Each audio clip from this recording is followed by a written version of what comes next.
Meanwhile, in the Mediterranean, tensions are escalating all over again, courtesy the Turkish President Recep Tayyip Erdogan.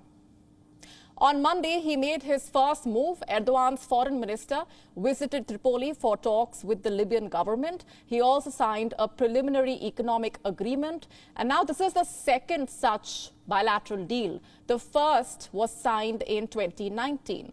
The second has been signed now. What exactly is this deal? Energy sharing and hydrocarbon exploration. In simple words, offshore drilling. Most Western countries have lined up to criticize this agreement. The US, the European Union, Greece, even regional powers like Egypt, all of them are calling this move destabilizing. The question is why? And to answer that, we need to look at the history here. The Eastern Mediterranean has always been a hotspot. It is home to thousands of islands. The ownership of these islands is determined by two separate treaties. One is the Treaty of Lausanne in 1923, and the other is the Paris Peace Treaty of 1947. What do these treaties say? In a nutshell, that most of these islands belong to Greece. Only a handful near the Turkish coast belong to Ankara. On paper, both sides have accepted this, but Turkey has repeatedly made one accusation against Greece, that they are militarizing the Mediterranean islands. Technically, this is not wrong. Greece does have military bases on these islands, but their argument is that militarization is fair, that the old treaties do not stop Greece from stationing troops on the islands. So that is where things stand. Coming back to Monday's bilateral agreement, Western countries believe it violates Greece's sovereign claims, especially over this island. It is called Crete and is home to 650,000 people, plus it hosts a Greek military base. The worry is Turkish drilling expeditions will be too close to this island. Basically, it could violate Greek claims. And like I said, this conflict is not exactly new. It started off as a tussle over militarization. But President Erdogan has a different take on it. Recently, he said the islands were quote-unquote occupied by Greece. He also made a veiled threat to annex those islands. In the past, such verbal rhetoric has led to military escalation. Let me give you two examples from last month itself. First, Turkey filed a complaint against Greece at NATO. The reason? Ankara claims Greece was harassing its warplanes. Days later, there was a second complaint. Turkish officials accused Greece of using its S-300 missiles to lock onto a Turkish F-16. Greece denied this allegation. Until now, the Mediterranean conflict has been frozen in an uneasy status quo, but the recent trend is worrying. On both sides, there is little appetite to resolve this crisis.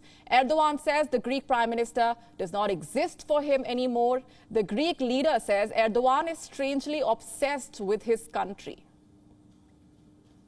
On Thursday, both leaders will be in Prague. They will be a part of the European Political Community Summit. And the way things stand, there will not be a bilateral meeting.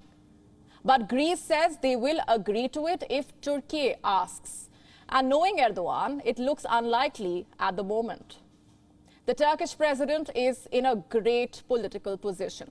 The West needs his support for two important projects. One is to expand the NATO. Without Erdogan's support, the alliance cannot welcome Finland and Sweden. And two, to mediate between Russia and Ukraine.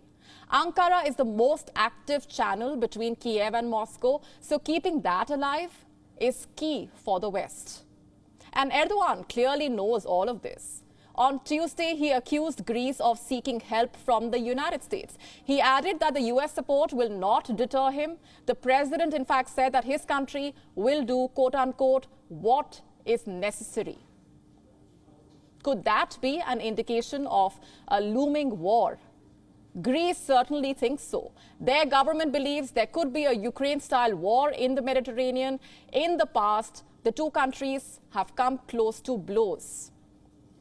In 2020, when their warships collided, and before that, in 1996, over an uninhabited island. And both times, it took desperate US intervention to prevent a war.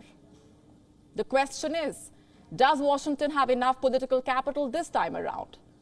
Remember, both Greece and Turkey are NATO members, so taking sides is virtually impossible. The best Joe Biden can hope for is a de-escalation, but with Erdogan holding NATO expansion hostage, even that is going to be tough. Frankly, the next stage of this conflict depends on what the Turkish president's real intentions are. Some analysts feel this is an election pitch, sort of like a hyper-nationalist campaign to catch votes in the 2023 election. If that is the case, a war is unlikely. He may keep provoking Greece without actually going to war. But if Erdogan is truly challenging Greek sovereignty, things could get ugly. And this is a story we will keep tracking. WION now available in your country. Download the app now. Get all the news on the move.